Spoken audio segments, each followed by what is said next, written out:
Mike. SOTC time. Chapter 33. Lord of the Breaks. Hey, I think I'll just stay right here in this rig. That way I don't have to get back in when you leave. I feel like one of those guys at those old churches in England, you know, where they're up on a pontificate thing. Lord of the Breaks. What's that all about? Well, I can tell you what it's about in a nutshell. David, it's about King David again.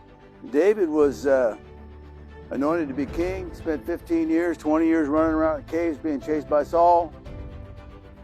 He finally becomes king, and the first thing that happens to him when he becomes king, his Philistines come up and start giving him a bad time. So he beat the Philistines so bad, you can read it. You read it yourself. The verses are in the book.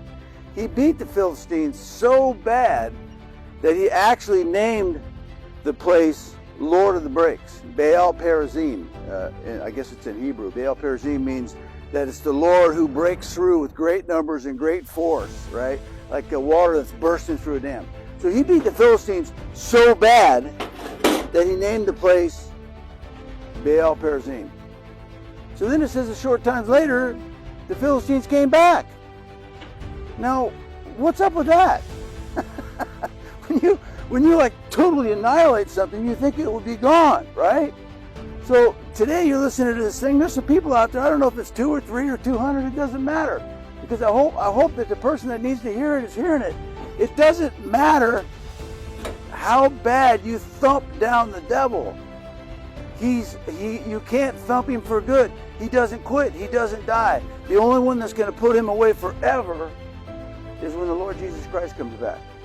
Right? He's permanent. You can't permanently thump him.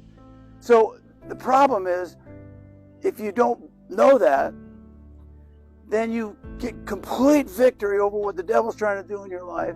You step up to another level in the Lord. You get a deeper walk with God. He's giving you more responsibilities. You're thinking, man, this Christian walk is great. I can really see the progress that, because people feel good when they're progressing, right?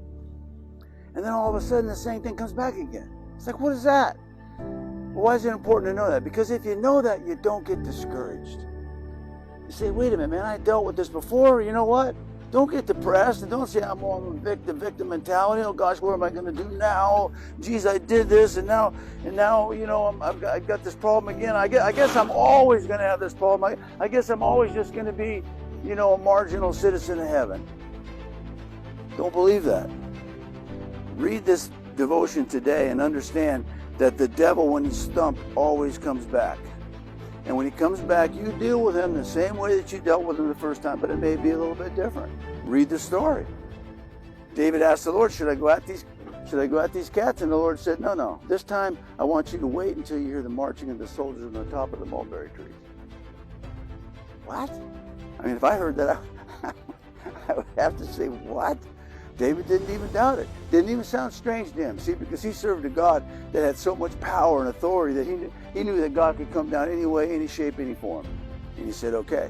So the next time out, it was the same problem, but he tackled it a different way. So whatever problems that you're having, if it's coming back again, well, maybe what you chose to overcome the problem the first time, maybe there's another way this time. But in any case scenario, whether hook or crook, left or right, up or down, through the power of Jesus Christ, even if it's come back again, don't let it discourage you. Because if you get discouraged, you can be defeated. And you won't get discouraged if you keep your eyes on Jesus, listen for his voice, and understand that the devil's a multiple attacker, and you just have to take him down every time he pops up his filthy little head. See ya.